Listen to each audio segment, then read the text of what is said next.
Hey guys, Alberto here with Aloha Garage, and today I'll be installing a J&L oil separator on my 2022 GMC Sierra with a 6.2. Now this is a pretty straightforward installation, but basically I got this because there's been a lot of iffiness on how reliable this powertrain can be. So to combat that, one of the things is to get an oil separator. It reduces blow-by and carbon buildup and maximizes performance and efficiency. So I just did an oil change on this. So the next update will consist of what it collects at the next oil change. But for now, let's get installed. Alright, so let's go ahead and unbox this thing with my little knife real quick. And then see what's inside. I have yet to open it. Alright. Whoa. Looks smaller than I thought, but cool. Little separator, and then the mounting bracket with hardware. And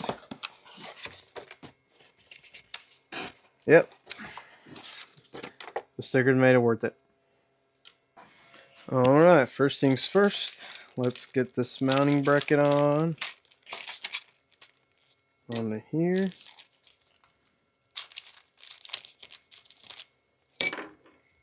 Let's see. Oh, just two screws on there. Then depending on the application, for this one it'll be facing forward.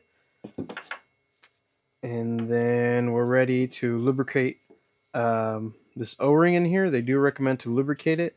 If you don't, there's possible that it'll leak. So he recommends just oil. So I'm just gonna get a Q-tip, dip it in like a quart of oil, and get in there. Alright, so before we get the oil separator installed right over here, first we're going to get this air box out of the way. So first step would be undoing this hose right here. There's a light gray connector. You just push and then will come out. Just like that. And then you'll come over here and you'll loosen this, which is a 7mm or a flathead. And then another one down right here. You can see it right there. Loosen those two, and then the airbox should just lift out of the way. Alright, and then once everything's loosened, we're just going to pull here from the throttle body.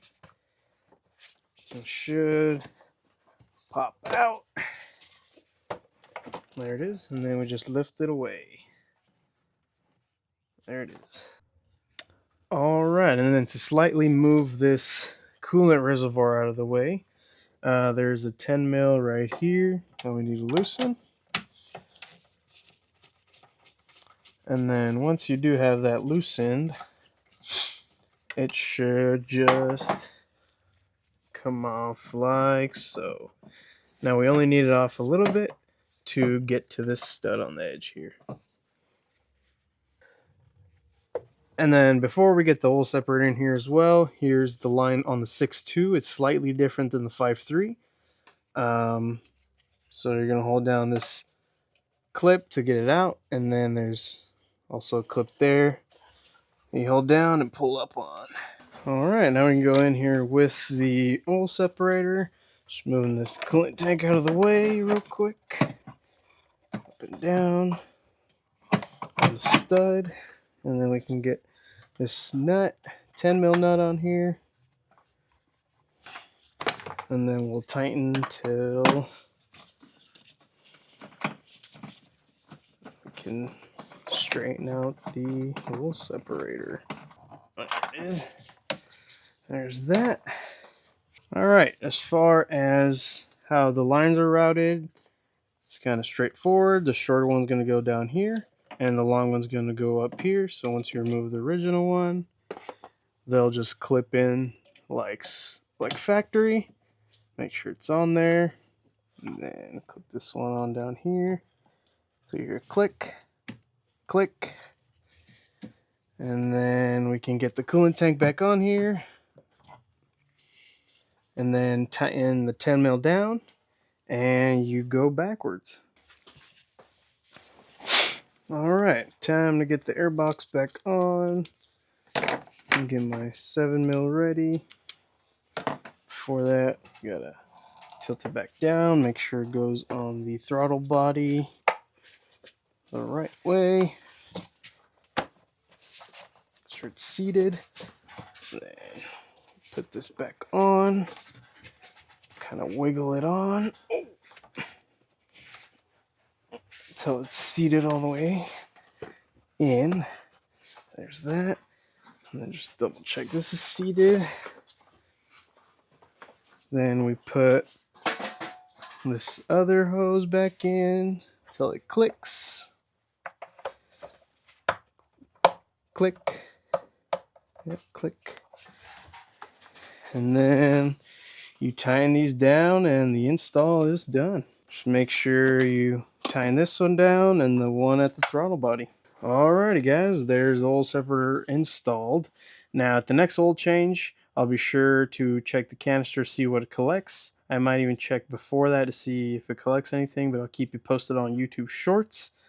And then make sure to keep the original inlet just in case, let's say you get like engine work done.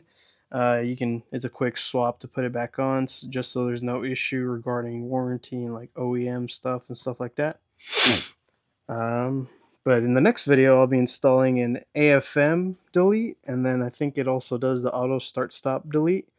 So hopefully that'll make the engine last longer, and that'll be in the next video. So thank you guys for watching. Have a good one. Alright, so alrighty, so now that we have the what? And then just make sure you keep the damn, what's it called?